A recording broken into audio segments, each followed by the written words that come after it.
안녕하세요. 야, 시험 보느라 고생 많으셨어요. 공부하는 것 자체가 워낙 힘든 일인데 경무에 시달리면서 거기다가 코로나까지 겹쳐가지고 정말 공부하기 힘들었습니다. 그런데도 그냥 오늘까지 끝까지 놓지 않고 마지막까지 달려와서 무사히 시험 치렀고 정말 뭐 너무 고생하셨다는 말밖에는 제가 뭐 더 이상 드릴 수가 없을 것 같습니다. 자, 저도 오늘 나온 문제 보면서 이거 정말 1년 동안 정말 1년, 2년, 3년 뭐 하여간 엄청 고생하시고 했는데 정말 그분들 제발 이 문제 다 잘 쓰고 다 합격했으면 좋겠다 뭐 그런 생각을 했었습니다. 저도 뭐 시험 보는 느낌이더라고요. 저도 뭐 시험 보는 긴장되고 그래서 이제 예전에 시험 본 지 오래됐지만 저도 이제 예전에 이제 시험 봤을 때 그때 기억도 나고 되게 막 소름 돋는 뭐 그런 그런 이제 하루였습니다. 자, 이제 문제 본격적으로 들어갈게요. 자, 먼저 첫 번째 사례 문제를 보도록 하겠습니다. 자, 사례 문제 역시 우리가 설문 기니까 문제부터 읽는 게 좋죠. 문제부터 읽도록 할게요. 자, 첫 번째 문제입니다. 자, 갑이 운전면허 취소 처분에 대한 취소 소송을 제기하였다면, 자, 본안 판결 이전에 잠정적인 권리구제를 도모할 수 있는 수단에 관하여 검토하시오. 잠정적인 권리구제 수단, 뭘 물어보고 있는 겁니까? 가구제를 물어보고 있는 거죠. 가구제를 물어보고 있습니다.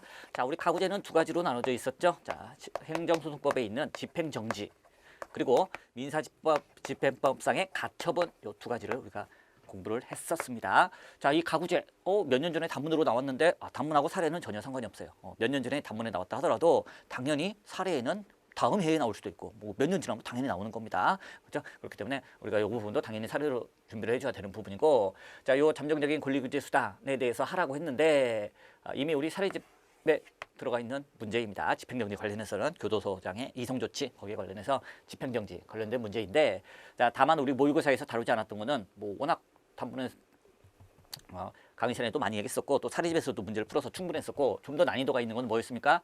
거부 처분이 나왔는데 거부 처분에 대해서 과연 가구제가 가능하겠는가? 그게 훨씬 더 난이도가 어려운 부분이고 다른 이제 많은 고시에서 나오는 문제들이었습니다. 근데 우리 모의고사 문제는 거부 처분에 대한 가구제를 물어보는 문제였죠. 그래서 자, 집행정지가 가능하느냐? 판례는 인정 안 한다. 자, 그럼 민지법상의 가처분이라도 인정해 줘야 하는 거냐? 역시 판례는 인정 안 한다. 그런 부분을 우리가 모의고사에서 심도 있게 봤었습니다.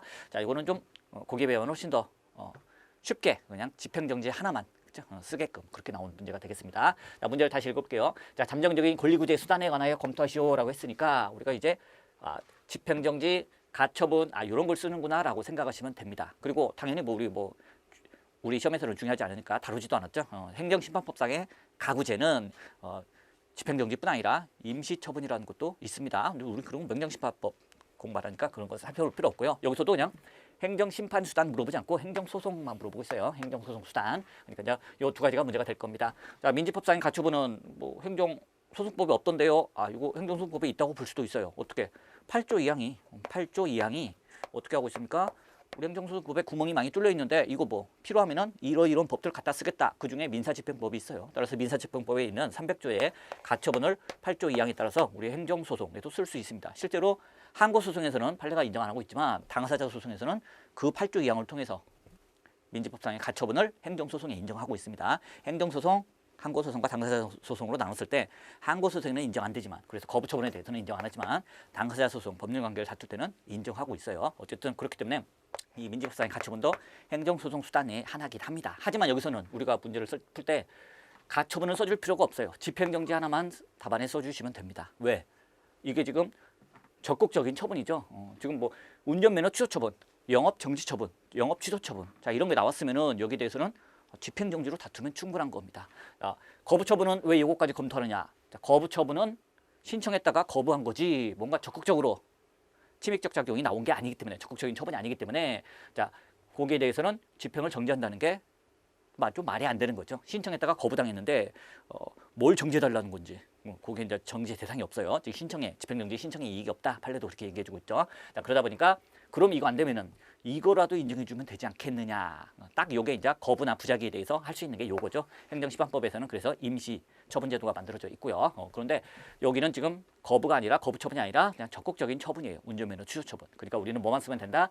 가구제 중에서 집행정지 하나만 쓰시면 되는 겁니다. 자, 다만 요거 문제가 좀 그랬던 게, 자, 이러한 잠정적인 가구제 수단에 관하여 검토하시오라고 되어 있습니다. 자, 보통 무슨 수단에 대해서 검토하시오라고 하면은 안 그런 경우도 있지만 대부분은 뭘 쓰면 되느냐?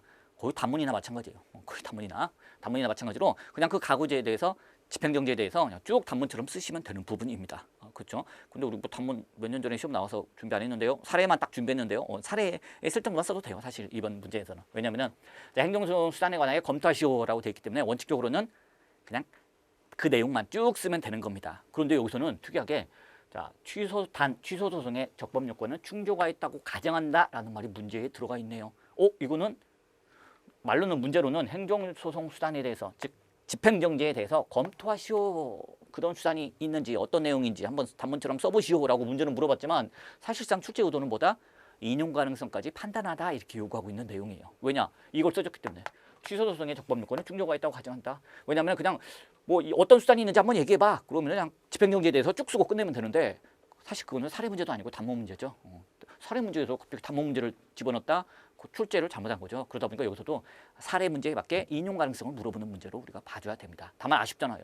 우리 사례집에도 나온 것처럼 집행정지를 신청한다면 갑이 신청한다면 인용되겠는가 이렇게 정확하게 물어봐야 되는데 그렇게 안 물어보고 검토하시오. 그럼 어떤 수단인지 그 수단에 대해서 검토하시오라고 했기 때문에 인용 가능성까지 써야 되느냐 말해야 되느냐 그런 부분을 확실하게 보여주지 못했어요. 그런 부분에서 조금 아쉬운 문제긴 합니다. 아쉬운 문제예요. 실제로 대부분의 교수님들 뭐 문제나 사례나 뭐 고시나 뭐 이런 거 쭉 문제 보면은 명확하게 써져요. 검토하시오 가로 열고 인용 가능성은 검토하지 말 것 또는 뭐 아예 뭐 인용 가능성을 물어보고 싶으면 인용 가능한가 이렇게 정확하게 다 물어보는 식이고 아주 가끔 수단에 대해서 검토하시오 해놓고 모범답안 보면 뭐야 인용 가능성까지 써놨네 뭐 이런 경우도 있습니다. 결국 내가 그런데 배점이 좀 많네 싶으면은 인용 가능성도 우리가 검토를 해줘야겠구나 라는 부분도 있고 특히나 뭐 사례 문제라면은 인용 가능성을 안 물어보면 그 되게 이상한 문제인데 물론 이제 우리 모의고사에서 본 것처럼 거부 처분에 대한 가구제를 물어볼 때는 인용 가능성을 안 물어봅니다. 왜냐면 우리 판례가 확실하게 절대 인정 이것 자체를 거부 처분에 대해서는 둘 다 인정을 안 하기 때문에 판례에 따랐을 때는 인정 안 한다 하고 딱 답이 끝나요. 근데 인정하자는 견해에 따르면 이것도 인정하자는 견해가 있고 심지어 이건 또 인정하자는 견해가 많아요. 그래서 인정하겠다. 그러면은 이제 인용 가능성까지 검토하겠다. 그럼 답안이 2배로 길어져요. 어떤 사람은 판례에 따라 가지고 이거 딱딱 인정 여부 검토하고 딱 끝냈는데 어떤 사람은 막 인용 가능성까지 더 쓰고 문제가 생기죠. 그런 걸 막기 위해서 인용 가능성은 아예 검토하지 말고 딱 인정 여부만 검토해라 뭐 이런 식으로 정확히 어떤 견해를 취하느냐에 따라서 누구는 뭐 점수를 많이 얻고 누구는 조금 얻고 하면 안 되니까 정확히 방향을 제시해 줘야 돼요. 모의고사도 이제 그렇게 냈던 부분입니다. 자, 그래서 대부분의 문제도 이런 경우도 마찬가지예요. 인용 가능한가 인용 가능하지 않은가까지 정확히 써주면 좋을 텐데 문제에서 그건 없었다는 거. 하지만 우리가 배점이 15점이나 되고 또 만약 이게 그냥 행정소송 수단에 관하여 검토하시오인데 이게 만약 그냥 집행정지에 대해서만 쓰라고 낸 문제라고 치면은 단문 문제죠. 사례 문제에 맞지 않는다. 또 하나 배점이 15점밖에 안 된다는 거. 자, 우리 기출에서도 몇 년 전에 단문으로 집행정지가 가구제에 나왔을 때 주로 이제 집행정지가 대부분이고 가처분은 약간만 양이 적죠. 어쨌든 그게 배점이 25점입니다. 그러니까 아니 가처분은 빼고 집행정지만 물어본다 치더라도 적어도 20점은 돼야죠. 15점밖에 안 돼. 그러니까 결국 집행정지에 대해서 의의부터 시작해갖고 뭐 불복수단 뭐 등등등 이런 단문에 있는 내용을 쭉 다 쓰는 게 아니라 그냥 딱 인용 가능성을 물어보는 그런 문제로 보시면 되겠습니다. 특히 요 부분 때문에 그래요. 취소소송에서는 충족가 있다고 한다. 그리고 두 번째 문제에서 비례 원칙에 대한 논의는 생략할 것 이런 부분 때문입니다. 왜냐하면 여기서 인용 가능성을 판단할 때 집행정지 회복할 수 없는 손해 입을 가능성이 있느냐 없느냐 등등등 그런 거 판단할 때 비례 원칙에 대한 내용들이 쓸 수밖에 없어요. 그런 내용을 썼기 때문에 자 원래 한번 앞에서 쓴 문제 답안에 쓴 거 여기서 또 쓰게끔 내면은 사실 문제를 제대로 못 낸 거죠. 답안 쓰면서도 뭐지? 이거 내가 썼던 건데 1문에서 썼던 건데 2문에서 또 써야 되나? 뭐 그런 생각이 있어요. 그렇기 때문에 2문에서는 단 비례 원칙에 대한 논의는 생략할 것 이 얘기는 뭐다? 1문에서 이미 비례 원칙에 대해서 쓸 내용은 1문에서 다 쓰라는 겁니다. 유일하게 운전을 해서만 먹고 사는 운전을 통해서 생업을 유지하고 있고 뭐 등등등등 얼마 전까지도 100일까지 운전 정지돼 갖고 먹고 살기 힘들었는데 이제 겨우 운전면허 정지기간 끝나서 운전 다시 시작했는데 또 운전면허가 취소되고 이거 너무 심한 거 아닙니까? 이런 비례 원칙 내용은 여기서 다 써주라 이런 의도예요. 문제가 그죠? 그렇기 때문에 1번 가로 안에 있는 거 2번 가로 안에 있는 거 이런 걸 봐도 그렇고 또 이게 단문이 아니라 사례 문제라는 점도 그렇고 배점을 봐도 그렇고 결국 써있기는 집행정지에 대해서 검토하시오라고만 써있지만 결국 뭘 물어보는 거다? 인용 가능성까지 우리가 써달라 이런 문제로 봐주시면 되겠습니다. 문제가 명확하게 나오면 좋겠지만은 어쨌든 뭐 사례집에서도 맨날 우리 인용 가능성을 공부했으니까 그렇죠? 인용 가능성까지 그냥 써주시면 되는 부분이었습니다. 자, 두 번째 문제입니다. 두 번째 문제. 자, 두 번째 문제인데 두 번째 문제 전에 우리 이제 바로 먼저 가서 바로 이제 우리 해설 문제 설문으로 들어가서 한번 보도록 하겠습니다. 자, 볼게요. 자, 운전을 유일한 생업수단으로 삼아 생활해온 갑은 자, 언제 A광역시에 있는 뭐 어디에서 술에 취한 상태로 승용차를 운전하다가 A광역경찰서 경찰관에게 적발되어 음주운전한 결과 뭐 알중알코올 농도 뭐 취소 처분의 기준치를 초과하는 0.15로 나타났다. 자, 지금 0.08만 넘으면 취소인데 0.15 나타내네요. 자, 그리고 어쩌고저쩌고 했고, 이건 일단 다음 문제 볼 때 넘어가고요. 자, 여기서 이제 결과적으로 물어보는 거는 여기죠. 자, 취소 처분, 갑은 운전면허 취소 처분이 위법하다고 주장하고 있다. 그래서 취소 소송을 제기합니다. 취소 소송을 제기하는데, 자, 그 와중에 뭘 했다? 취소 소송 제기하면서 취소 소송 제기하면 뭐 이거 판결 확정되려면 오래 걸리죠. 그러니까 이제 가구제 수단으로 자, 집행 정지를 신청하면 인용되겠는가? 그걸 이제 물어보는 게 1번 문제가 되겠습니다. 자, 우리 역시 설명해 있는 걸 최대한 활용해 줘야 돼요. 뭘 활용해 줘야 됩니까? 운전을 유일한 생업으로 삼아서 생활하고 있는 사람이다. 뭐 이런 사람들이죠. 이런 사람들. 자, 또 뭐 이런 내용도 써주셔야 되죠. 뒤에 나온 것처럼. 자, 운전면허 정지 기간 뭡니까? 운전면허 정지 기간 동안에 운전을 못했어요. 운전을 유일한 생업수단으로 삼는데 그동안 뭐 정말 힘들게 살았겠죠. 그래서 이제 100일이 끝나고 나니까 다시 운전으로 생업을 이어가고 있었습니다. 자, 그런 사람에 대해서 운전면허를 취소 다시 또 한다는 거. 자, 요건 너무 심한 거 아니냐? 자, 요게 만약 비례 원칙 그냥 비례 원칙을 써야 되면 당연히 이런 내용을 우리가 비례 원칙에다 당연히 써줘야 됩니다. 근데 문제 2번 문제에서 비례 원칙 쓰지 마라. 그리고 1번 문제에서 대신 써주면 되는 거예요. 1번 문제 어디서 집행정지 인용 가능성 부분 회복될 수 없는 손해 그 부분 쓸 때 회복할 수 없는 손해 그 부분에서 우리가 써주시면 되는 부분이 되겠습니다. 자, 1번 문제 예시 답안으로 넘어갈게요. 자, 그래서 1번 문제 볼게요. 자, 쟁점이죠. 자, 잠정적인 권리구제 수단에는 자, 그 잠정적인 권리구제 수단을 검토해봐라 이렇게 문제도 물어봤는데 그 의미가 가구제라는 걸 내가 알고 있다 그걸 보여주면 되는 거예요. 그래서 잠정적인 권리구제 수단인 가구제 즉 이걸 써봐라 검토해봐라 가구제를 검토해봐라 라는 말인 걸 내가 알고 있다 그걸 보여주시면 되고요. 자, 거기에는 행정소송법상의 집행정지 그리고 민사집행법상의 가처분 두 가지가 있다는 겁니다. 내가 이거 알고 있다는 거 보여주고 하지만 이제 이 문제에서는 가처분은 쓸 필요가 없으니까 이것도 이제 써주는 겁니다. 그래서 사안은 적극적 처분에 대한 가구제가 문제되기 때문에 뭐만 쓰면 된다? 집행정지만 쓰면 된다. 그래서 집행정지의 권한에만 검토한다. 그리고 이제 집행정지에 대해서 써주시면 되겠습니다. 나는 가처분도 썼는데 가처분까지 썼으니까 나는 좀 점수 뭐 더 받지 않겠느냐. 근데 사실 그쵸 여기서 가처분을 쓴다. 그쵸 굳이 모르겠어요. 점수를 좀 재량껏 채점위원이 가처분도 썼네. 그 점수 줄지 모르겠는데 사실 민지법상의 가처분은 거부나 부작위에 대한 그런 수단이지 집행정지가 있으면은 사실 거의 논의가 안 됩니다. 논의가 안 돼요. 그래서 이 표현을 딱 써주면 정확하게 쟁점을 이해하고 있구나. 그냥 단순하게 외운 게 아니라 정확하게 어떤 때는 집행정지만 쓰면 되고 어떤 때는 집행정지 그리고 가처분까지도 써야 되는지 정확히 알고 있구나라는 걸 보여주는 게 이 두 번째 문장이 되겠습니다. 적극적 처분이니까 가처분 됐고 집행정지에 관해서만 검토한다 이런 내용이 되겠습니다. 자, 그다음 2번 집행정지의 의의를 써주시면 되죠. 자, 먼저 이 표현. 집행부정지 원칙이 있다는 거. 이걸 이제 한 문장으로 쭉 써줘도 되는데 행정소송법은 취소소송이 제기된다고 해서 집행이 정지되지 않는다라는 규정을 두고 있으므로 근데 너무 길어요. 시간이 없기 때문에 그냥 딱 몇 글자로 쓰는 겁니다. 그래서 집행부정지 원칙이라는 게 있다. 이거를 내가 알고 있다. 집행부정지 원칙이 있는데 자, 요걸 무조건 관철하게 되면은 좀 회복할 수 없는 손해 입은 사람들이 많이 생기겠죠. 그래서 그 예외로서 집행정지 제도가 마련되어 있다. 그런 걸 보여주는 게 저 세 단어겠습니다. 집행부정지 원칙의 예외다. 그래서 그 개념을 그대로 써주시면 돼요. 조문 기억하고 있으면 매우 좋죠. 꼭 조문 기억하고 있으면 뭐 가점이죠. 가점이죠. 왜 참고 조문으로 안 주나요? 요 참고 조문 주면은 모든 사람들이 참고 조문 읽어보고는 이거 쟁점이 집행정지구나 하고 다 써요. 그러니까 결국 집행정지를 물어보는 문제인지 안 물어보는 문제인지를 가려내기 위해서 일부러 이제 참고 조문에는 안 준 거예요. 근데 뭐 요거 없어도 우리가 이제 개념 써주시면 되고 그리고 조문을 만약 내가 조문까지 알고 있었다 무조건 가점입니다. 조문 쓰면 무조건 가점이에요. 자, 어쨌든 그 개념 써주시면 되는 부분이고요. 자, 중요한 게 이제 요건이죠. 요건을 볼게요. 자, 첫 번째입니다. 일단 그 대상인 처분이 있어야 되는 거죠. 처분이 있어야 됩니다. 그래서 처분이 있어야 되니까 뭐 부작이라든지 뭐 무효라든지 등등인데 여기서는 뭐 크게 문제되지 않아요. 짧게 치고 넘어가야 됩니다. 그래서 집행정지하기 위해서는 정지시킬 처분이 존재해야 한다. 중요한 쟁점은 거부 처분도 과연 여기서 얘기하는 처분이냐 이게 중요한 쟁점이지만 여기서는 안 물어봤어요. 안 물어봤으니까 간단하게 넘어가시고요. 자, 사안의 경우는 운전면허 취소 처분이 있죠? 있어요. 그러니까 간단하게 넘어가시면 됩니다. 자, 두 번째 본안 소송이 적법하게 계속 중일 거. 자, 요걸 판단하려면은 취소 소송이 원고 적격, 대상 적격, 협의 해소의 이익, 제소 기간, 관할 다 갖췄는지 그걸 우리가 다 판단해 줘야 되는 건데 그거 너무 양이 많죠. 그리고 그거 판단하려면은 처분, 제소, 소송, 소제기 일자도 날짜로 다 자세히 처분이 있으면 안 날로부터 90일 이내에 들어왔다는 걸 밝혀줘야 되고 뭐 좀 아마 쓸 게 많아요. 쓸 게 많은데 특별히 이 사안에서 뭐 그렇게 문제되지도 않아요. 운전면허 취소 처분 당하면은 이 사람에게 그 취소를 할 법률상 이익이 있다는 건 누구도 뭐 이의를 제기하지 않아요. 원고 적격도 크게 문제가 안 되고 운전면허 취소 처분이 당연히 처분이지 이게 무슨 처분이냐 아니냐 헷갈리는 거는 이제 권력적 사실행위, 비권력적 사실행위 막 이런 거 막 애매한 거, 지도 권고 이런 게 이제 처분이냐 아니냐 약간 애매하지.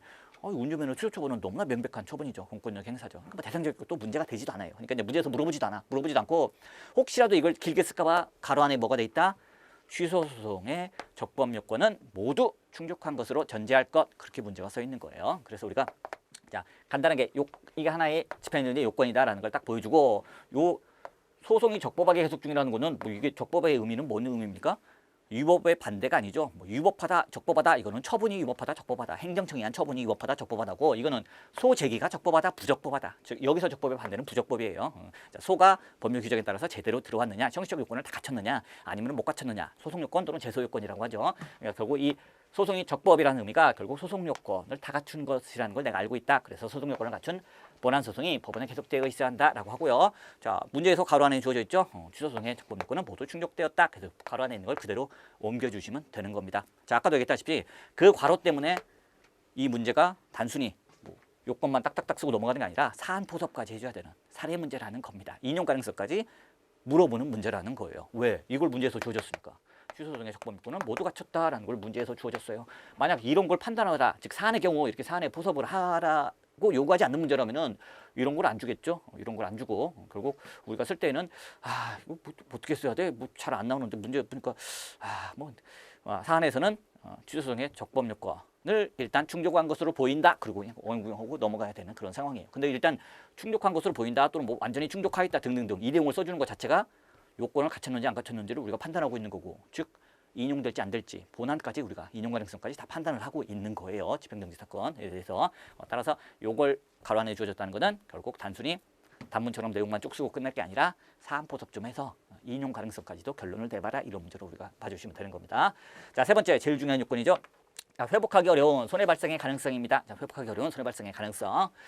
자, 그래서 그 판례까지 정확히 우리가 언급을 해주셔야 돼요. 그래서 판례가 이렇게 얘기하고 있죠. 자, 회복하기 어려운 손해라면 자, 특별한 사정이 없는 한 금전 보상할 수 없는 손해. 자, 그리고 그뿐 아니라 금전 보상이 가능하다 하더라도 사회관념상 참고 견디기가 현저히 곤란한 유형 무형의 손해를 말한다. 요걸 이제 정확히 우리가 딱 박아놓고 시작을 하시면 됩니다. 자, 그다음 사안 포섭을 하시면 되죠. 자, 사안의 경우 운전면허 취소 처분으로 갑이 입는 손해는 금전 보상이 가능한 것으로 보인다. 왜? 운전으로 생업을 유지하고 있었는데 한 달에 뭐 100만 원씩 벌었는데 운전면허 취소돼가지고 근데 나중에 취소 판결 확정됐다. 재판에서 이겼다. 근데 1년 걸렸다. 한 달에 100만 원씩 벌던 사람이 1년 동안 운전 취소돼서 면허 취소돼서 못 벌었으니까 1,200만 원, 12달 1,200만 원. 나중에 이자까지 해서 금전 보상이 가능하죠. 그런 점에서 봤을 때 원칙적으로 뭐 운전면허 정지나 뭐 운전면허 취소에 대해서 집행정지 웬만하면 법원이 잘 안 받아주죠. 그렇기 때문에 자, 운전면허가 취소됐기 때문에 갑이 입는 손해는 원칙적으로 금전 보상이 가능합니다. 그래서 그런 점에서 이 요건을 못 갖췄다라고 답안을 써도 전혀 무방합니다. 사례 문제이기 때문에 여러분이 그냥 결론을 내가 봤을 때는 이거 얼마든지 금전 보상이 가능하고 따라서 회복하기 어려운 손해는 아닌데 이렇게 결론을 내도 상관없어요. 이제 여기서는 지금 제가 만든 답안에서는 그냥 집행정지 인용 가능하다는 결론을 내려놓고 거기에 맞춰서 답을 작성했습니다. 자, 따라서 금전 보상은 가능하지만 그게 뭐다?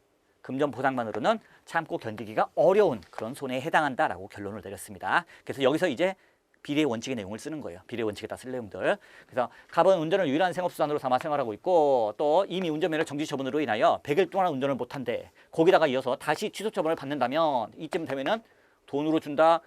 이쯤 되면 나중엔 돈으로 물어준다 해도 그 전에 굶어 죽을 수도 있는 거 아니냐. 자, 이거는 참고 견디기가 현재 곤란한 손해에 해당한다. 요 내용을 썼습니다. 그래서 이 세 번째 요건도 갖췄다라고 하고 넘어가는 거예요.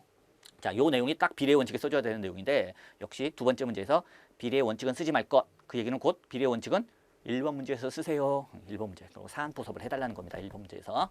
자, 그 다음 요건입니다. 긴급한 필요가 존재할 것이죠. 긴급한 필요는 판결을 기다릴 수가 없다. 판결을 기다릴 시간적 여유가 없다. 요걸 얘기하고 있는 거죠. 여기도 그 내용을 써주시면 되죠. 자, 갑은 당장 생업을 이어갈 수 없는 상황이다. 겨우겨우 이걸로 운전을 하니까 따라서 당연히 판결을 기다릴 시간적 여유가 없다는 거죠. 자, 그 다음 요건입니다.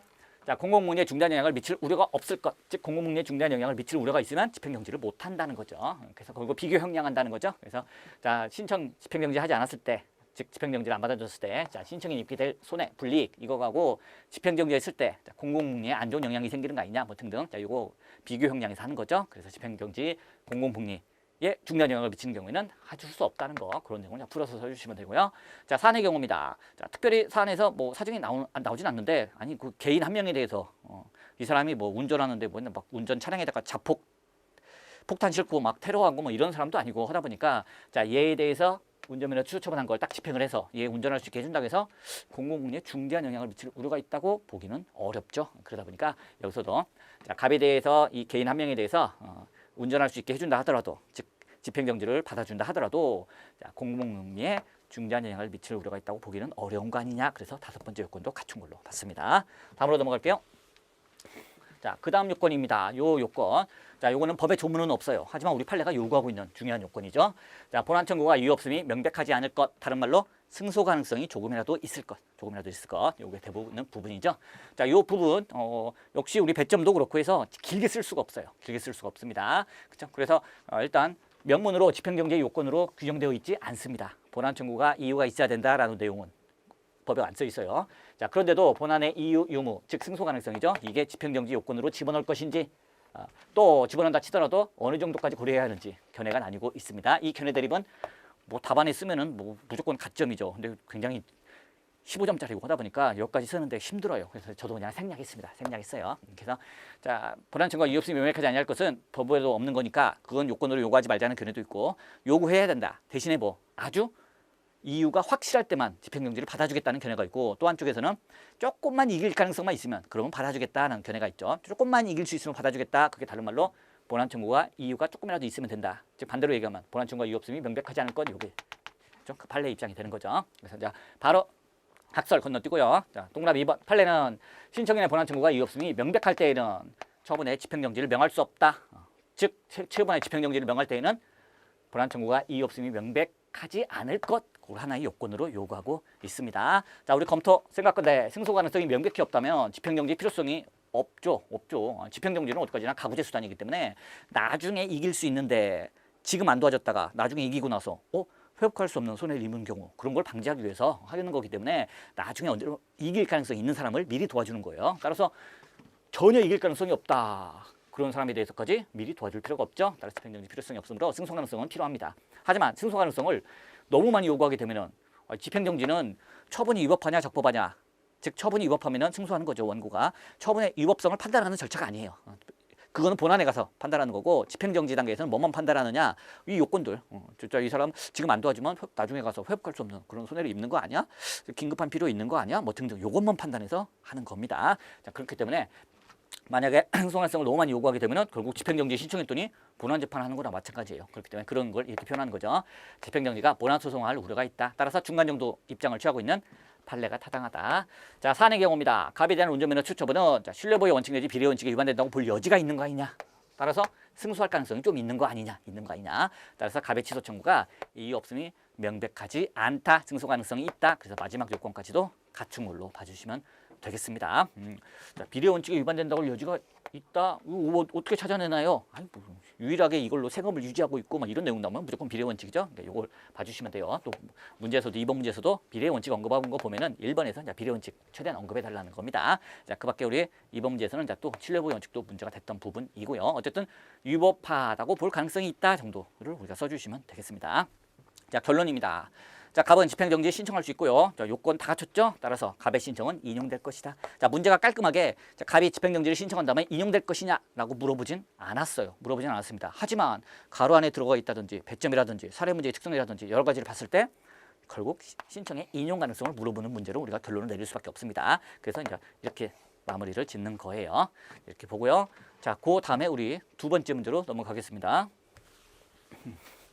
자, 2번 문제 보니까 자, 관할 지방경찰청장 의뢰 갑에 대한 운전면허 취소 처분이 위법한지 검토하시오 되어 있습니다. 근데 이 문제 많은 분들 당황하셨을 거예요. 저도 뭐지 이거 싶었는데 왜냐하면 그냥 밑도 끝도 없이 운전면허 취소 처분이 위법한지 검토하시오 이렇게만 돼 있으면은 이건 사실 옛날에 나오던 뭐 50점짜리 문제예요. 50점짜리 문제. 근데 다행히도 좀 이미 뭐 일문에서 언급했으니까 또 쓰지 말라는 의미에서 비례 원칙에 대한 논의는 생략할 것. 가끔 우리 기출에도 그래요. 가끔 우리 기출에도 1번 문제와 중복되는 논점은 생략할 것 그런 식으로 나오기도 합니다. 여기서도 이렇게 나왔는데 이게 곧 1번에서 써야 될 논점이구나 그렇게 생각하시면 되는 거예요. 어쨌든 비례 원칙에 대한 논의는 생략할 것 그래서 좀 줄어들었어요. 그래도 한 40점짜리는 되는 문제 같은 느낌입니다. 그렇죠? 왜냐하면 운전면허 취소처분이 위법하냐 검토해라 라고 하게 되면은 물론 여기서는 이제 앞에도 나오겠지만 절차상 하자는 전혀 없어요. 내용상 하자만 검토하면 되는데 자, 내용상 하자만 검토한다 하더라도 양이 많아요. 많죠? 자 일단 자, 운전면허 취소처분이 나오면은 당연히 이거 매일 사례 문제로 제일 만들기 좋은 게 음주운전이죠. 여기도 이제 음주운전으로 사례 문제를 만들었고 그렇기 때문에 먼저 봐야 되는 게 일단 뭐 운전면허 취소. 자, 면허 취소라고 간단하게 쓸게요. 자, 면허 취소. 자, 얘가 직권 취소냐, 강악상 철회냐. 강악상 철회냐. 그렇죠? 그리고 자, 취소나 철회. 자, 근거가 있느냐인데 크게 문제가 안 돼요. 당연히 도로교통법에 근거는 있으니까. 어쨌든 자, 근거가 있어서 취소나 철회한다 하더라도 제한을 받죠. 제한을 받습니다. 행정법 일반 원칙상의 제한을 받아요. 그렇기 때문에 뭐 신뢰보호 원칙이라든지 비례 원칙이라든지 그런 걸 위반하면 안 되는 제한을 받고 있습니다. 자, 그리고 또 하나, 자, 면허를 취소했는데 운전면허를 취소했는데 운전면허 취소 과연 근거가 뭐냐? 아까 문제도 이제 다시 한번 문제 자세히 보실 텐데, 자, 별표 28 도로교통법 시행규칙 별표 28에 나와 있는 기준 가지고 취소했습니다. 거기서 0.08 이상이면은 면허를 취소하게끔 되어 있어요. 그래서 이 사람이 0.15나 됐기 때문에 자, 이 기준에 따라서 취소를 시킨 겁니다. 자, 이 별표 28, 자, 별표라고 간단하게 쓸게요. 별표 28. 이게 법규명령 형식의 행정규칙이죠. 자, 요거의 법적 성질을 과연 법규명령으로 볼 거냐? 아니면 이걸 그냥 행정규칙으로 볼 거냐? 요것도 또 하나 문제가 될 수 있는 부분이에요. 그렇죠? 그래서 요 법규명령으로 보느냐, 행정규칙으로 보느냐 부분. 물론 이제 신뢰보호의 원칙의 한정에서만 보자면은 크게 이제 구별하는 실익은 크게는 없어요. 하지만 이제 우리가 이제 문제를 일반적으로 풀다 보면은 운전면허 취소가 위법하냐 하면은 사실 신뢰보호 원칙도 그렇지만은 비례 원칙은 항상 끼어들죠. 자, 우리가 행정법상의 일반 원칙 검토할 때 뭐 위법한 부관 붙였다. 실질적 관련성이 없는 부관 붙였다. 부당 결부 금지 원칙 하나만 검토하나요? 비례 원칙도 반드시 검토합니다. 자, 재량 준칙에 따라서 딴 사람들한테 1개월씩 영업정지하다가 나한테만 갑자기 6개월 영업정지했다. 그 자기 구속의 원칙 하나만 검토하나요? 비례 원칙도 같이 검토해 줍니다. 자, 비례 원칙은 항상 들어가요. 항상 들어갑니다. 그렇죠? 그리고 자, 비례 원칙 항상 들어가서 재량의 일탈남용인지 아닌지의 중요한 심사 기준으로 작용을 하고 있습니다. 자, 그런데 이제 신뢰보호의 원칙은 특이하게 이제 기속행위를 하더라도 그래도 이거 신뢰보호 원칙에 반하네. 그럼 이제 위법하게 될 수도 있어요. 그런 이제 특이한 원칙이긴 합니다. 근데 이제 대부분은 신뢰보호 원칙만 물어보는 게 아니라 다른 것도 다 같이 물어보기 때문에 결국 우리가 법규명령이냐 행정규칙이냐 등등 이것도 이제 원칙적으로 봐야 되는 부분이에요. 봐야 되는 부분입니다. 근데 여기서 자, 다시 보시면 자, 별표가 법규명령이냐 행정규칙이냐 왜 우리가 이걸 구별해 줍니까? 자, 별표를 법규명령으로 보게 되면은 별표대로 하면은 적법한 처분이 되는 거죠. 자, 별표에서 0.08 이상이면은 면허를 취소해라라고 되어 있습니다. 그래서 그 별표대로 법규명령대로 했을 뿐이다. 그러면 그 처분이 적법하게 될 겁니다. 물론 신뢰보호 원칙은 예외라서 그 경우에도 신뢰보호 원칙은 주장할 수 있어요. 신뢰보호 원칙은 주장할 수 있습니다. 자, 그리고 행정규칙으로 보게 되면은 자, 별표대로 했다 의미가 없어요. 자, 별표를 행정규칙으로 보게 되면은 0.08 이상이면 취소해라라고 별표는 되어 있지만은 그거는 내부 규정 너희들끼리만 지키세요.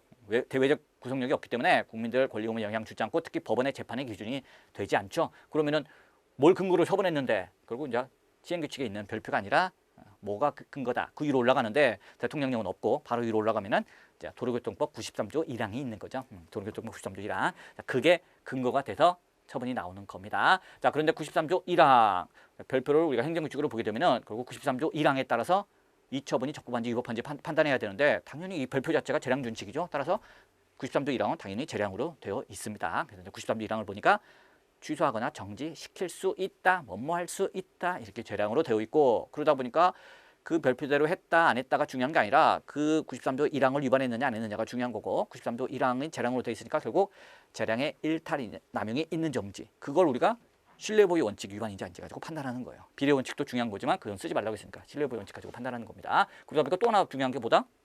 이 사안에서 운전면허 취소처분이 자, 재량인지 아닌지, 재량행위인지 기속행위인지 이런 것도 이제 우리가 봐주는 부분이 되는 겁니다. 자, 물론 이제 단순하게 하나로만 쭉쭉쭉 밀고 갈 수도 있어요. 그래서 그냥 나는 그냥 이건 별표 법규명령 따라서 그대로 무조건 해야 되는데 기속행위. 근데 어쨌든 기속행위를 하더라도 신뢰보호 원칙 위반이면 안 되니까 신뢰보호 원칙을 검토하겠다. 뭐 등등으로 이렇게 쭉 나갈 수도 있고 또 별표 행정규칙이니까 자, 별표는 의미 없고 도로교통법 살펴보자. 재량행위네, 재량행위, 재량의 일탈남용이 있는 점지를 심사해야겠다. 그 기준으로 신뢰보호 원칙 판단하겠다. 뭐 그렇게 나가도 되는 부분입니다. 근데 문제는 그렇죠. 우리 뭐 사례집에도 있고 과거 우리 시험 기출 문제도 그렇고 법규명령으로 보느냐, 행정규칙으로 보느냐. 법규명령으로 보면은 뭐 그렇게 길진 않지만 이것도 어쨌든 신뢰보호 원칙만큼은 기속행위로 보더라도 검토를 하긴 해야 돼요. 근데 어쨌든 행정규칙으로 보게 되면은 결국 그 법률에 따라서 판단을 해야 되고 그 법률에 따라서 보니까 처분이 재량행위이고 그래서 그냥 쭉 나가는 거예요. 결국 신뢰보호 원칙을 쓰는 거는 이걸로 보든 크게 실익이 없어요. 그러다 보니까 그냥 문제에서도 굳이 언급이 없었던 것 같은데 그래도 일반적으로 문제를 푸는 그죠? 그런 논리에 따랐을 때 그런 점이 아쉽죠. 그래서 지금 여기 보면은 자 결국 이게 딱 느낌으로 봤을 때는 막 거의 40점 다 쓰면 40점짜리 될 것 같은데 이거 뭐 어떻게 줄여야 돼 이런 문제가 있어요. 그래서 진도별 모의고사에서도 이렇게 내질 않아요. 이렇게 내면은 20점짜리 어떻게 다 쓰라는 거야? 장난치나?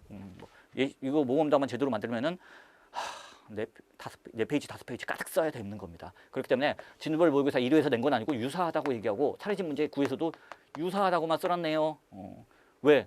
이런 사례집이라든지 진도별 모의고사에서 이렇게 막 폭탄 문제 안 냅니다. 무조건 그 점수 배점에 맞게 시간 내에 쓸 수 있게끔 문제를 가공하는 거죠. 그래서 뭐 어떻게 됩니까? 뭐 운전면허에서 취소 처분은 강학상 철회임을 전제로 할 것. 그래서 이 부분 쓰지 말라든지 또는 뭐 자 별표 28의 법적 성질은 판례에 따를 것. 그렇게 해서 그냥 행정규칙으로 보라든지 이런 걸 논의를 빼라든지 그렇게 해야 15점, 20점짜리 문제가 만들어질 수 있는 거지. 자, 그렇게 다 물어보게 되면은 그거는 옛날에 나오던 40점, 50점짜리 문제일 때나 다 쓸 수 있는 부분이에요. 그래서 요 문제에서는 자, 비례 원칙은 빼라. 1번과 중복되는 거 빼라. 뭐 등등. 요걸로 방향을 제시해주고 쟁점 하나 빼준 거 이거는 문제 정교하게 잘 냈습니다. 근데 나머지 부분이 더 이상 없는 거 그런 점은 좀 아쉬워요. 좀 아쉽습니다. 그래서 과연 운전면허 취소 처분의 법적 성질부터 시작해가지고 별표의 법적 성질만 하더라도 이게 10점, 15점짜리 문제예요. 이 별표의 법적 성질만 하더라도 10점, 15점짜리는 되는 겁니다. 그렇죠? 근데 요것도 언급을 해야 될 것 같고, 자 재량이냐 기속이냐 요것도 한 5점 정도는 분량을 차지합니다. 요것도 좀 써야 될 것 같고, 이거 그러면은 신뢰보호 원칙은 어떻게 해야 되느냐 이런 문제들 생깁니다.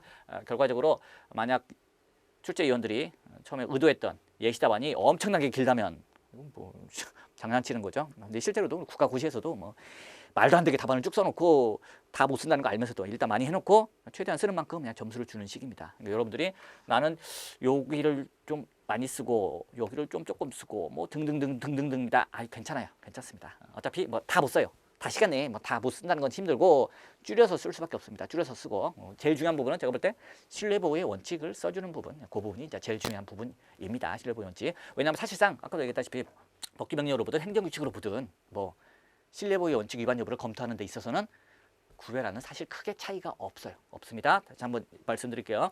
자, 별표를 법규명령으로 보게 되면은 0.08 넘으면은 무조건 면허를 취소해야 돼요. 별표대로 무조건 시키는 대로 해야 됩니다. 별표대로. 자, 그러면은 별표대로 갑에 대해서 지방경찰청장 의리 면허를 취소한 거니까 적법한 거네. 전혀 문제가 없겠네. 그때도 신뢰보호 원칙 위반 여부는 문제가 될 수 있어요. 신뢰보호 원칙 위반 여부는 검토해야 됩니다. 검토해야 되고요.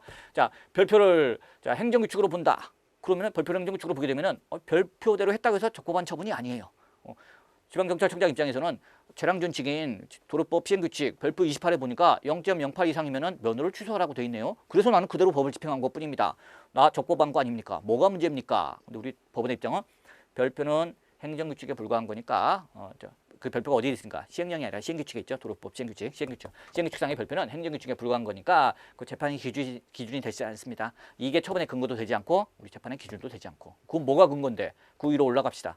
도로법 시행령에는 없고 도로법에 있네. 도로법 93조 1항에 정지시킬 수 있다. 취소 정지시킬 수 있다. 뭐뭐 할 수 있다. 자, 여기 위반 여부를 우리가 판단하겠습니다. 자, 지방경찰청장 피고 당신이 갑에 대해서 운전면허 취소 처분한 것은 뭐에 근거해서 한 거다? 별표에 근거해서 한 게 아니라 도로교통법 93조 1항을 근거로 해서 한 겁니다. 자, 그렇기 때문에 우리는 당신이 93조 1항에 위반했는지 안 했는지를 따져보겠습니다. 93조 1항은 재량행위죠. 뭐뭐 할 수 있다. 명확하게 재량행위요. 따라서 당신의 재량의 일탈남 여부를 판단하겠습니다. 그리고 그 기준으로 뭘 봐? 또 신뢰보호 원칙 위반 여부를 판단하는 거예요. 그렇죠? 그러다 보니까 자, 별표를 법규명령으로 보느냐 행정규칙으로 보느냐에 따라서 사실 그렇게 실익이 있지는 않아요. 실익이 있지는 않습니다. 하지만 논리적으로 쭉 답안을 쓰려면은 이걸로 실익은 없다 하더라도 어쨌든 이걸로 가서 문제를 풀어도 되고 이걸로 가서 문제를 풀어도 되고 어쨌든 그렇게 쭉 써야 되는 거 아닙니까? 그러려면 그 과정에서 이걸 언급을 해야 되고 이거 분량이 많은데 이거 어떡할 거냐. 요게 좀 출제에서 좀 아쉬운 점이었습니다. 아쉬운 점이었어요. 가로 안에 비례 원칙에 대한 논의는 생략할 것 그것뿐 아니라 나머지 실제로도 우리 뭐 변호사 시험이나 등등에서 많이들 그렇게 출제를 하거든요. 별표의 법적 성질은 도로교통법 신규주장 별표의 법적 성질은 판례에 따를 것 이런 식으로 해서 이런 논의를 좀 빼고 쓸 수 있게끔 그렇게 냅니다. 그런데 과거 40점, 50점짜리 막 문제인 것처럼 그런 말이 없이 그냥 나왔기 때문에 분량을 어떻게 해야 될지 그 부분이 제일 어려운 부분이었습니다. 아는 거 많은데 나 다 써야지 그러면 20점인데 2장 쓰는 게 아니라 막 4장 쓰고 다른 거 시간 없어서 막 못 쓰고 이게 제일 무서운 거예요. 제일 무서운 겁니다. 제일 핵심인 것부터 쓰고 시간 될 때 나머지를 더 추가한다. 항상 우리 답안 작성의 기본이에요. 그렇게 접근을 하셔야 되는 부분이 되겠습니다. 자, 이 부분 우리 설문으로 들어갈게요. 설문으로. 운전을 생업생활 생활해온 갑은 술에 취한 상태로 운전하다가 자, 비경찰 소속 경찰관에게 적발되어 음주청한 결과 혈중 알코올 농도가 운전면허 취소 처분의 기준치를 초과하는 0.15로 나타났다. 자, 기준치를 초과했네요. 취소 처분 받겠죠. 자, 그런데 비경찰서 담당 경찰관은 전산 입력 착오로 자, 갑을 운전면허 정지 대상자로 분류했다. 자, 이 사람은 취소당해야 될 사람인데 뭘로 했다? 면허 정지 대상자로 잘못 분류됐네요. 자, 그러자 운전면허 정지권자인 비경찰서장은 자, 운전면허 취소권은 지방경찰청장에게 있지만 정지권은 경찰서장에게 있어요. 그래서 운전면허 정지권자인 비경찰서장은 자, 갑에게 정지기간이 100일로 된 운전면허 정지처분 결정 통지서를 발송하였습니다. 자, 그 통지서는 같은 달 19일 갑에게 도달하였다. 여기서 뭐 제소기간 문제되지 않아요. 날짜 중요하지 않고요. 자, 그런데 그 후에 갑의 법규 위반에 대한 전산 입력 착오를 인지한 관할 지방경찰청장 을은 자, 을이 보니까 전산 입력 착오네. 얘는 면허 취소시켜야 되는데 면허를 정지 실수했네. 자, 면허를 취소해야 되는데 취소권자는 누구? 운전면허 취소권자는 지방경찰청장이에요.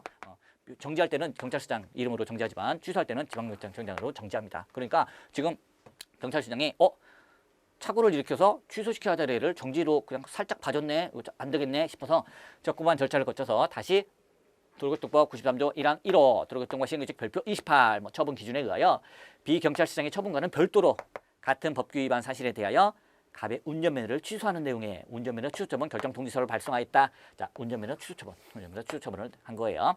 자, 이에 자, 운전면허 정지기간이 도과하여 다시 운전으로 생업을 이어가던 갑은 운전면허 취소처분이 위법하다고 주장하고 있다는 겁니다. 자, 여기서 자, 아까 문제가 2번 문제가 뭐였나요? 이 운전면허 취소처분이 위법한가를 물어보고 있었죠. 자, 뭐 주최상의 하자 지방경찰청장 의뢰 권한이에요. 문제 없습니다. 그리고 우리가 그런 것까지 일일이 답안에 쓰기는 힘들어요. 이것만 지금 아까도 했다시피 답안 쓸 게 너무 많아서 그래서 뭐 주최상 하자 전혀 문제 없다. 지방경찰청장 거 맞아요. 취소할 수 있는 권한은 뭐 형식상 하자 뭐 결정 통지서 발송 다 문서로 했어요. 행상하자도 문제가 없죠. 주로 이제 우리가 답안에 써야 되는 거는 절차상 하자 또는 내용상 하자예요. 여기서 절차상 하자를 씁니까? 안 쓰죠. 왜? 문제에서 적법한 절차를 거쳐서 처분을 했다. 그러니까 절차하자 답안에 쓰는 거 아닙니다. 내용상 하자만 쓰시면 돼요. 내용상 하자만 쓰면 된다. 그리고 우리 맨날 사례에서 나 모의고사에서 본 것처럼 운전면허 취소처분이 위법한가 물어보면은 뭘로 내겠습니까? 뭐 법에서 하지 말라는데 막 택도 없이 지방경찰청장이 하는 거는 안 나오죠. 자신의 권한 내긴 한데 재량의 일탈 남용인 경우, 그죠? 그런 경우가 이제 문제로 나오죠. 그러니까 맨날 우리가 봐야 되는 게 행정법상 일반 원칙이고, 그래서 결국 운전면허 취소처분은 위법한 건데 지금 사안을 보면은 처음에 지방경찰서장이 뭘 했다? 운전면허 정지 처분을 했다. 근데 그게 잘못된 거였어요. 그래서 지방경찰청장이 제대로 된 처분, 즉 운전면허 취소 처분을 한 겁니다. 한 거예요. 자, 근데 여기에 대해서 난 쟁점이 뭔지 그래도 잘 모르겠는데 운전면허 취소 처분이 위법한가 물어보면은 행정법상의 일반 원칙 위반을 써야 되는데 나는 그거 잘 모르겠다. 그럴 때는 어떻게 하시면 됩니까? 맨날 시험에 나오는 거 행정법상의 일반 원칙을 차례로 떠올리시면 되죠. 부자신비. 평등의 원칙은 뭐 거의 뭐 거쳐서 한 번씩 나오는 거고. 자, 부자신비. 부당 결부 금지 원칙인가요? 그런 거 없죠. 부당 결부 금지 원칙. 부당 결부 금지 원칙은 운전면허 취소 때 언제 나옵니까? 복수 면허를 다 취소했을 때 그때 나오는 거죠. 자, 이건 알리고 자기구속의 원칙. 다른 사람 나오나요? 전혀 안 나오잖아. 뭐 을병정에 대해서는 영업정지 처분했는데 뭐 갑에 대해서만 영업 취소를 한다. 이런 거 자기구속의 원칙도 상관이 없네요. 자, 신뢰보호의 원칙, 비례 원칙 이건 쓰지 말라는 문제에서 얘밖에 안 남잖아. 신뢰보호의 원칙입니다. 선행 행위, 공적 견해 표명이 뭔데? 처음에 비경찰서장이 했던 뭔데? 면허 정지 처분. 면허 정지 처분이 있기 때문에 나는 딱 100일만 운전 못하고 그다음부터 운전한다라는 신뢰를 가지고 있었죠. 그래서 실제로 100일이 지나서 운전을 했죠. 근데 뒤통수 맞았죠. 왜? 지방경찰청장이 아니야, 너 취소야. 면허를 취소를 했어요. 그러니까 이게 정확히 신뢰보호의 원칙에 해당하는 부분이에요. 실제 판례도 있어요. 실제 판례도 있습니다. 그래서 신뢰보호의 원칙을 우리가 써주시면 되는 거예요. 딱 보고 와, 배신감 느끼겠는데 신뢰보호 원칙 써야겠다라고 하면 좋겠지만 그게 아니더라도 하나씩 제거하면 돼요. 하나씩 제거하면은 결국 써야 되는 게 신뢰보호의 원칙입니다. 그리고 신뢰보호의 원칙이 가장 이 판례에서도 가장 이것만 판단했어요. 이것만. 그 판례는 되게 성의 없이 몇 줄 안 되는데 어쨌든 신뢰보호 원칙이 가장 중요한 쟁점입니다. 그러니까 만약 비례 원칙을 쓰지 말라는 말이 없었으면은 이것만 잔뜩 쓸 수도 있겠죠. 그러면 아예 이거 쓰지 마세요. 쓰지 말고 이것만 쓰세요라고 이제 문제에서 또 얘기한 거고, 물론 이게 1번에서 많이 1번 문제에서 활용하는 부분이니까 또 중복되니까 쓰지 말라는 취지도 있고요. 그렇게 보시면 되겠습니다. 그래서 자, 선행행위는 뭐다? 운전면허 정지처분. 자, 그에 반하는 후행행위는, 신뢰에 반하는 후행행위는 운전면허 취소처분. 요게 되는 겁니다. 자, 그리고 자, 요게 관련해서 뭐 인과관계 뭐 나머지 다 되죠. 자, 공적 견해 표명으로 볼 수 있느냐, 이게 문제가 되는 거예요. 자, 당연히 공적 견해 표명이죠. 경찰서장이 한 것도 공적 견해 표명입니다. 다만 경찰서장이 한 걸 지방경찰청장이 한 걸로 볼 수 있느냐. 자, 선행처분은 경찰서장이 했고 후행처분은 경찰청장이 한 거니까 내가 아는 건데 왜 나한테 신뢰보호 원칙을 주장해? 이렇게 얘기할 수도 있는 거 아니냐. 그렇지 않습니다. 그렇지 않죠? 자, 우리 뭐 종교법인이 나 종교회관 건립하겠다. 그냥 담당 공무원한테 뭐 과장이나 뭐 이런 사람한테 문의했는데 가능합니다. 그래서 막 열심히 준비하고 있는데 갑자기 그보다 높은 구청장이나 군수 이런 사람이 나타나갖고 법령상 거기다가 못 지어. 안 돼. 토지용지 변경 허가 안 받아줘. 자, 이런 식으로 하게 되면은 신뢰보호 원칙 위반이죠. 아니 처음에 된다고 대답한 사람은 군수가 아니었는데요. 그냥 담당 공무원이었을 뿐인데요. 상관없습니다. 자, 어디까지나 형식적인 권한 분쟁에 구애되지 않고 뭘로 판단한다? 신뢰 가능성 등 실질에 따라 판단하는 겁니다. 그렇기 때문에 자, 비록 경찰서장이 처음에 선행처분을 했다 하더라도, 자, 후행처분은 다른 사람이 했다 하더라도 실질에 따르면 아니 운전면허 정지를 받든 취소를 받든 그 상대방 입장에서는 국가가 뭐 경찰 기관이 국가기관이 나에게 이런 처분을 내렸구나라고 생각하는 거지. 뭐 앞에 거는 얘가 있고 뒤에 거는 얘가 있으니까 뭐 이런 걸 생각합니까? 이런 거 없습니다. 따라서 마찬가지죠. 뭐 여기다 건물 지어도 되나요? 물어봤는데 담당 공무원이 얘기했을 때 구청장이 얘기 안 한 거니까 난 이 말 믿으면 안 되겠구나. 이런 게 어딨어. 신뢰 가능성이 다 있는 거예요. 신뢰 가능성이 있는 겁니다. 이것도 마찬가지예요. 경찰서장이 정지 처분해줬으니까 나는 이거 믿으면 안 되는 거 아니야? 이거 취소 사유 같기도 한데 취소 사유인지도 아닌지도 어떻게 알아? 자, 취소 사유인 것 같은데 경찰청장이 해야 되는 거 아니야? 얘가 있으니까 난 못 믿는 거 아니야? 그런 거 없습니다. 처분의 상대방 입장에서는 신뢰 가능성이 있을 수밖에 없어요. 여기서 했더라도. 그렇기 때문에 결국 처음에 있었던 경찰서장의 면허 정지는 누가 한 거다? 얘가 한 거나 마찬가지로 볼 수 있어요. 따라서 얘의 공적인 견해 표명이 있었다. 이런 부분입니다. 이런 부분까지 답안에 써주기는 쉽지 않죠. 근데 이제 그런 부분까지 만약 쓴다면 엄청나게 확 눈에 들어오는 그런 부분입니다. 근데 꼭 이런 부분을 쓰지 않는다 하더라도 어쨌든 얘가 오고 얘가 있어도 어쨌든 선행처분으로 공적 견해 표명이다. 이렇게 이제 결론만 맞춰주시면 돼요. 즉 신뢰보호의 원칙을 적용하기 위한 요건을 하나씩 다 갖췄다라고 답안을 작성해 주시면 되는 부분입니다. 자, 그리고 또 여기 보니까 도로교통법 93조 1항 1호 도로교통법 시행규칙 별표 28 운전면허 취소 정지 기분에 의하여 했다라고 되어 있네요. 자, 이런 부분들 도로교통법 93조 1항은 운전면허를 취소나 정지할 수 있다. 다만 단서도 있어요. 2호, 뭐 4호, 5호, 6호 몇 호의 경우에는 반드시 취소하여야 된다라고 되어 있는데 음주운전은 1호에 해당합니다. 1호. 그래서 1호는 단서에 해당이 안 돼요. 따라서 1호의 경우에는 본문이 적용돼서 할 수 있다. 취소 정지할 수 있다. 하회한다가 아니고 정지할 수 있다. 재량입니다. 재량. 따라서 거기에 대해서는 재량준칙이 만들어져 있는데 그게 도로교통법 시행규칙 별표 28에서 운전면허 취소 정지 처분 기준이라는 제목으로 재량준칙을 만들었습니다. 자, 거기에 따라서 정확히 처분을 한 겁니다. 지금 지방경찰청장이 이상한 사람이 아니에요. 이상한 사람이 아니고 법대로 하는 사람입니다.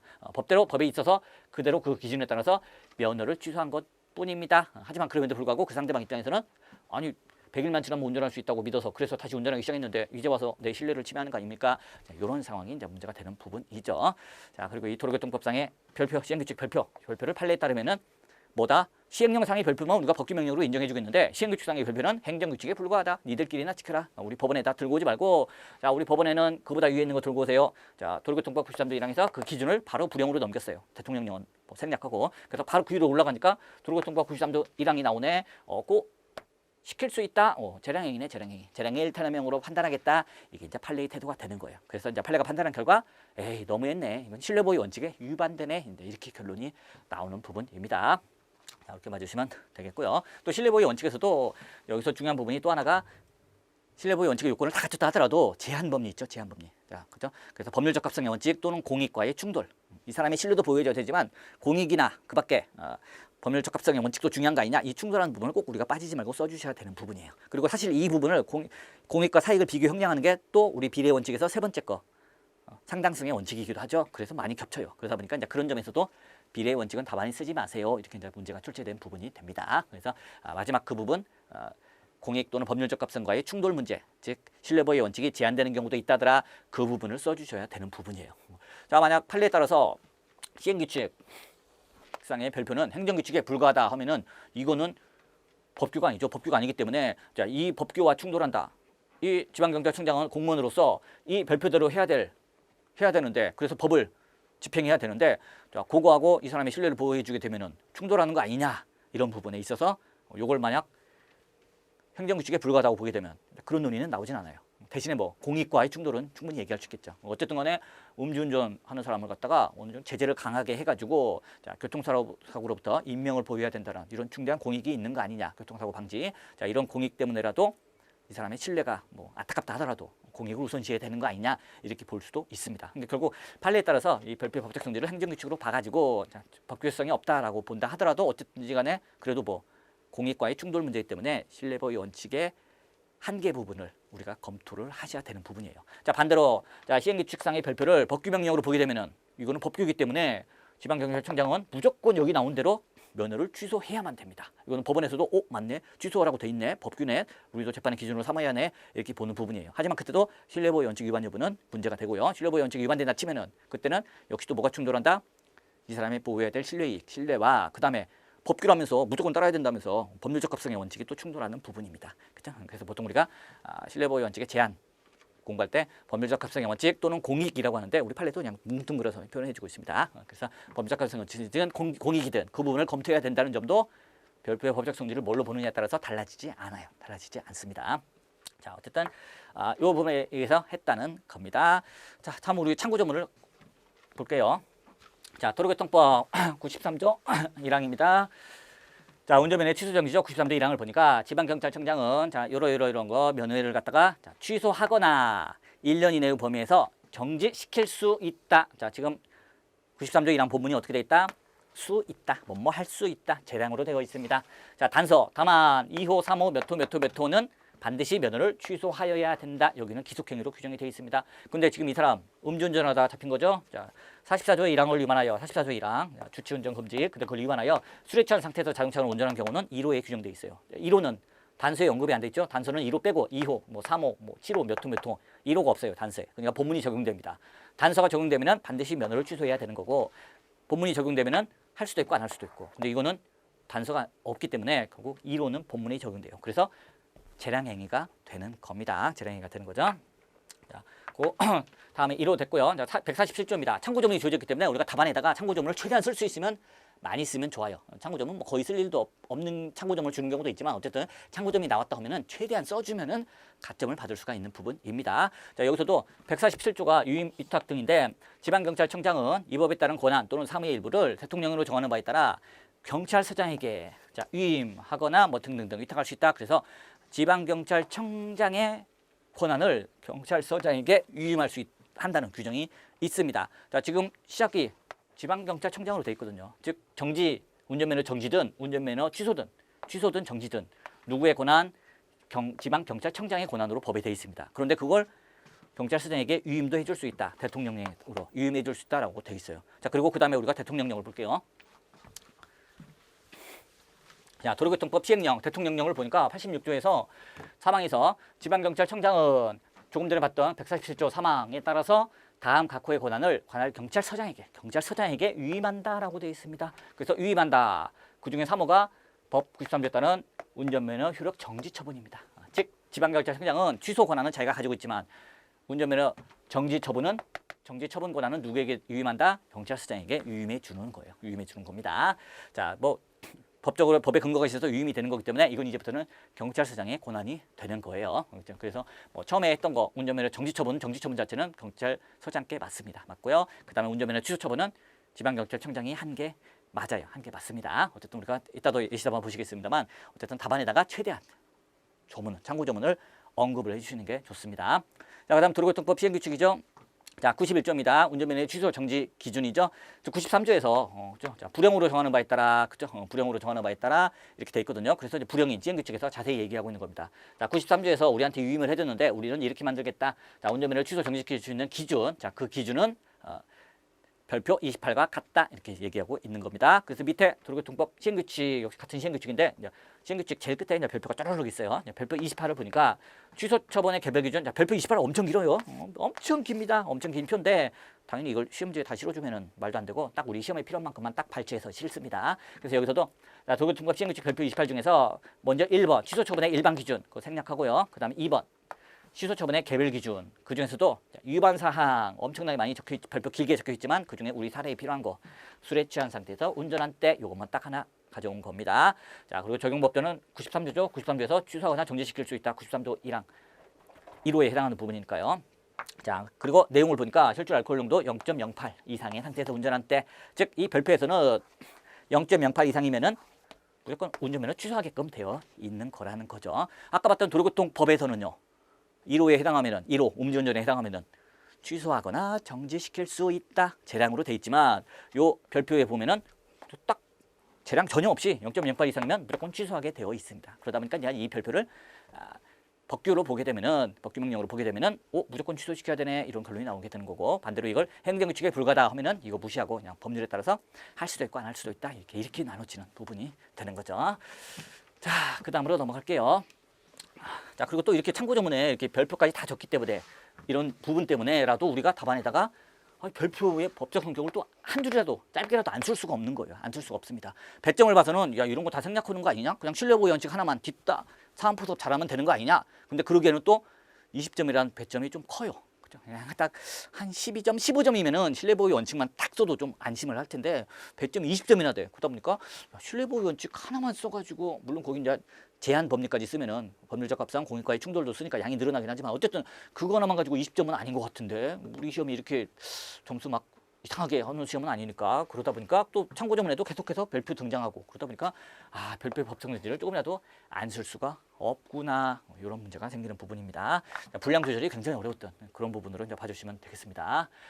자, 우리 이제 두 번째 문제 보도록 할게요. 두 번째 문제 예시 답안을 보도록 하겠습니다. 자, 쟁점 봅니다. 먼저 그래 운전면허 취소 처분이 강학상 철회인지 직권 취소인지 이것도 이제 운전면허 취소 나오면은 간단하게 우리가 언급을 해주시면 되는 부분이에요. 자, 또 갑에 대한 운전면허 취소 처분이 제일 중요한 거 신뢰보호 원칙에 반하는지 여부를 판단한다 등입니다. 물론 이제 쟁점도 길게 써가지고 자, 뭐 별표의 법적 성질도 검토하고 뭣도 하겠다 등등등등 쭉 써주면 좋은데 시간, 분량 이런 것 때문에 그냥 최대한 이제 시작하는 거 끝나는 거 정도만 써줬어요. 뭐 쟁점은 앞으로 얘기할 거 목차들 적어서 하는 거니까 뭐 어떻게 쓰는지 상관없습니다. 제일 중요한 거는 신뢰보호 원칙에 반하는 걸 내가 알고 있다 이런 거 또는 뭐 그 밖에도 뭐 그걸 안 보여주고 뒤에 가서 이제 신뢰보호 원칙이 문제된다라고 어디든지 써주기만 하면 되는 거예요. 자, 그다음 2번 운전면허 취소 처분의 법적 성질 이걸 이제 쓰는 겁니다. 그래서 직권 취소와 강학상 철회가 다르다는 걸 내가 알고 있다. 직권 취소와 그다음 강학상 철회가 다르다는 걸 알고 있다. 자, 이 경우에는 술 먹고 운전했다는 후발적 사정, 새로운 사정 때문에 하는 거니까 강학상 철회에 해당한다라는 걸 보여주시면 됩니다. 자, 이걸 갖다 더욱더 압축해서 써주셔도 상관없어요. 그렇죠? 뭐 개념을 쓰고 그다음 여기가 거기에 해당한다라기보다는 자, 이거는 딱 그거니까 바로 그거다. 바로 두 번째 걸 바로 사안포섭에서 바로 써주셔도 되는 부분입니다. 분량 조절이 굉장히 어려운 부분이었어요. 자, 그다음에 또 하나 수익적 행정행위를 처리하면은 침익적 결과를 가져오기 때문에 행정법의 일반 원칙에 따른 제한을 받는다. 그래서 사실 답안을 쓸 때 별표의 법적 성질 뭐 등등등등 이런 거 다 쓰지 말고 그냥 철회 제한 법리에 대해서 물어보기 문제가 나오면은 사실 바로 여기서 넘어가면 돼요. 자, 수익적 행정행위를 철회 운전면허를 취소할 때는 그때는 행정법의 일반 원칙에 따른 제한을 받는다. 따라서 신뢰보호 원칙이나 비례 원칙을 위반하면 안 된다는 제한을 받는다. 자, 그걸 검토하겠다라고 넘어가도 사실 되는 부분이었는데 여기서는 참고조문으로 별표도 주고 막 이런 것도 다 적기 때문에 또 우리가 그 별표를 넘어갈 수가 없어요. 별표를 넘어갈 수가 없습니다. 자, 그래서 2번, 3번 목 쳐볼게요. 3번. 자, 결국 별표의 법적 성질을 언급해 주는 거예요. 그래서 도로교통법 시행규칙, 자, 별표의 법적 성질입니다. 자, 이 법적 성질은 결국 그것 때문에 유효성 심사 방식이 달라지기 때문에 이제 써주는 거죠. 그래서 동그라미 1번 압축해서 막 써주셔야 돼요. 법규명령 형식의 행정규칙의 법적 성질에 관하여 견해가 대립하나 이 견해들이 매우 중요합니다. 법규명령설, 행정규칙설, 수권여부 기준설 매우 중요합니다. 근데 그걸 다 썼다가는 신뢰보호 원칙이 핵심 쟁점인데 굉장히 힘들어요. 그러다 보니까 최대한 압축해서 이제 쳐내는 겁니다. 나는 이거 자세히 썼는데요. 어쨌든 그 자세히 쓰면은 당연히 뭐 어느 정도 가점 점수가 될 겁니다. 제가 예상할 때는 각 20점으로 압축하기 위해서 각 쟁점을 간단하게 이렇게 예시답안이 채점할 때 기준이 만들어진다기보다는 풍부하게 내용이 대놓고 그 중에 여기만 있으면 거기서 점수 얻는 거고 뭐 이 부분을 조금 썼더라도 여기를 많이 쓰면 거기서 점수를 얻는 식이고 그런 식으로 될 겁니다. 그래서 예시답안처럼 다 쓰면은 20점 다 주겠다. 그러다 보니까 이제 채점 기준 빡빡하죠. 그래서 충분히 두 페이지를 빡빡하게 썼는데도 예시답안만큼 다 쓴다는 건 불가능하기 때문에 결국 거기서 빠지는 게 있을 수밖에 없고 그러면은 다 썼는데도 뭐 12점, 13점, 15점이 나올 수가 있습니다. 예전에 뭐 사법시험이나 뭐 이런 데서 그랬어요. 답안을 엄청나게 빡빡하게 완벽하게 다 써도 막 60점밖에 안 나와 100점에서 뭐야 이거 말도 안 되게 예시답안을 만들어 놓고 이걸 100점으로 보는 겁니다. 근데 이거 시간 내에 쓰는 게 답안 분량도 부족해서 못 써요. 최대한 많이 쓴다고 썼는데 그러면 60점만큼 점수를 받게 되는 거죠. 아무래도 이번에도 난 이 부분은 자세히 썼다. 딴 거는 조금 썼다. 그래도 충분히 점수는 어디를 쓰지 쓴 만큼 점수는 다 가점을 받는다라고 이렇게 봐주시면 되겠습니다. 왜? 처음부터 출제 자체가 그렇게 됐잖아. 처음부터 출제 자체가 정확히 뭐만 써라 이렇게 방향을 제시해 준 게 아니라 이것도 써야 되고 이것도 써야 되고 이것도 써야 되고 그런 식으로 나왔기 때문에 결과적으로 이거 쓰고 이거 조금 쓴 사람, 뭐 이거 조금 쓰고 이거 많이 쓴 사람 어떻게 할 건데? 결국 뭐 여기 5점, 5점, 5점, 5점. 여기 못 쓰고 여기 많이 썼네. 그럼 여기서 5점 만점. 뭐 어떤 사람은 여기서 못 쓰고 여기 많이 썼네. 여기 5점 만점. 뭐 이런 식으로 해서 이제 결국 어느 정도 자기가 이제 쓴 만큼 점수가 이제 나오게끔 그렇게 이제 채점을 할 수밖에 없을 겁니다. 자, 그다음에 동그라미 1번 볼게요. 자, 법원의 행정규칙에 있어요. 견해가 대립하나 이렇게 이제 간단히 쳐졌고요. 저는 예시답안 만들 때. 자, 판례에 따르면 행정규칙에 해당한다더라. 그래서 이에 따르면 바로 그냥 판례에 따라서 나가는 겁니다. 그래서 이에 따르면 자, 도로교통법 시행규칙 별표는 행정규칙이다. 자, 우리 사립집이나 이런 데서도 자, 판례에 따를 것, 판례에 따르지 않을 것, 판례에 따르지 않고 특히 법규명령성으로 가게 되면은 조금 심심하죠. 물론 이제 신뢰보호 원칙은 특이하게 기속행위로 봐도 이제 심사가 가능하지만 이제 보통 신뢰보호 원칙 하나만 물어보는 게 아니라 보통 비례 원칙도 다 같이 물어보기 때문에 재량의 일탈락 여부를 심사해야 되기 때문에 자, 그때는 거의 법규명령 행정규칙의 형식 이 별표의 성질을 법규명령으로 보게 되면은 답안이 심심해져요. 그래서 법규명령으로 보는 견해 그리고 행정규칙으로 보는 견해로 나눠서 쓰기도 하고요. 아예 문제에서 법규명령으로 보면은 답안이 얼마 길지 않으니까 그냥 행정규칙으로 보는 경우로 전제해서 써라. 그래서 별표의 법적 성질을 판례에 따를 것이라고 해서 그 부분을 쓰게끔 합니다. 그래서 우리도 답안을 많이 쓰려면은 판례에 따르는 거예요. 그래서 그냥 이에 따르면 판례에 따르면 별표는 행정규칙이다. 그래서 그냥 그걸로 이제 문제를 우리가 쭉 풀고 있는 겁니다. 그리고 뭐 그렇게 뭐 중요한 부분은 아니지만 어쨌든 아까 반복해서 설명했지만 뭐 법규명령으로 보더라도 역시 마찬가지로 신뢰보호 원칙은 항상 문제가 돼요. 신뢰보호 원칙만큼은. 자, 그래서 판례에 따라 행정규칙이기 때문에 면허 취소 처분의 근거 법령이 아니라는 겁니다. 이 별표가 면허 취소 처분의 근거 법령이 아니에요. 자, 그래서 의뢰의 그 기준에 따라 면허를 취소한 것이라 하더라도 바로 적법한 것으로 볼 수는 없다는 겁니다. 그러면 면허 취소 처분의 위법 여부는 뭘로 봐야 되는데 그 처분의 근거 법령으로 봐야 돼요. 그거는 도로교통법 93조입니다. 따라서 93조 위반되는 여지를 검토하고 자, 만약 그 처분이 재량행위라면 당연히 재량행위입니다. 재량행위라면 재량의 일탈락 여부를 검토해야 된다. 그 중에서 이제 신뢰보호 원칙을 우리가 검토하는 거죠. 그래서 이제 4번 또 이제 의뢰 운전면허 취소 처분이 재량행위인지 아닌지를 보셔야 돼요. 자, 이 부분도 최대한 압축해서 써주셔야 됩니다. 학설은 이름만 쓰면 충분하고 자, 판례는 문헌, 자, 목적 성질 이런 거 다 종합적으로 고려하고 있죠. 당연히 이제 종합설이 타당하고요. 자, 사안푸섭. 자, 갑의 경우 도로교통법 93조 1항 제1호에 해당하죠. 93조 1항에서 1호부터 20호까지 쭉 있는데 우리 문제에서도 딱 1호 하나만 줬어요. 1호에 해당합니다. 이 얘기는 뭐다? 단서가 아니라 본문이 적용된다. 따라서 뭐뭐 할 수 있다라는 게 적용이 되는 거죠. 그래서 뭐뭐 할 수 있다라는 문헌상 면허 취소 처분은 재량행위이다. 그렇기 때문에 재량의 일탈락 여부를 이제 검토하겠다. 그래서 이제 우리 5번 신뢰보호의 원칙 위배부로 넘어갑니다. 자, 신뢰보호 원칙 위법입니다. 자, 문제점이죠. 요건 먼저 검토해야 되고 그 다음에 빠뜨리면 안 되는 거. 자, 요건을 갖춰서도 한 개. 신뢰보호 원칙의 한 개. 요 부분까지 봐주시면 되는 겁니다. 자, 의 써주시면 되죠. 자, 의 써주시고 자, 근거까지 써주시면 더 좋고요. 법적 효과 원리, 법적 안정성 근거까지 써주시면 더 좋으시고 자, 그 다음에 요건 하나씩 보는 겁니다. 자, 첫 번째 신뢰보호 원칙의 적용 요건. 자, 적용 요건은 5가지 다다다닥 써주시면 되죠. 선보 처인후. 자, 선보 자, 처리 어디 갔어? 처리 여기 있네. 인과관계 자, 후행행위 선보 처인후 다다닥 써줍니다. 그리고 답안은 압축적으로 써야 되기 때문에 판례에 의하면 뭐 선행행위 중에서도 뭐 공적인 개념 표명한 경우를 말한다 등등 길게 쓰지 말고 그냥 가로 안에 집어넣으면 돼요. 공적 개념 표명. 그리고 상대방의 보호 가치는 신뢰가 있을 것은 다른 말로 판례가 관계인에게 규칙 사유가 없어야 된다. 이거 간단하게 써주시면 됩니다. 간단하게 써주시면 돼요. 그래서 요건을 일단 기계적으로 쓰시면 되고 그 다음에 사안포섭이 중요하죠. 사안포섭으로 넘어갑니다. 자, 그래서 판결의 2번 사안의 경우죠. 자, 여기서 요걸 써주면 이제 쉽진 않지만 요걸 써주면 이제 굉장히 탁 두드러지게 보이는 부분이죠. 자, 판례는 행정증에 공적 개념 표명이 있었는지 있는 뭘로 판단한다? 행정 조직상의 형식적인 권한 분쟁에 구의될 것이 아니라 언동을 하게 된 경위, 특히 상대방의 신뢰 가능성 등 실질에 의해서 판단한다는 겁니다. 자, 따라서 갑에 대한 면허 정지 처분은 도로교통법 147조 3항 동법 시행령. 자, 도로교통법이 한 번 더 나오면은 답안 쓰기 힘들어요. 동법이라고만 쓰시면 충분합니다. 도로교통법을 굳이 쓸 필요 없고요. 자, 별표 28도 그냥 앞으로는 그냥 별표라고만 써도 돼요. 채점하는 사람도 다 알아요. 별표인 거. 자, 원칙적으로는 뭐 이하, 뭐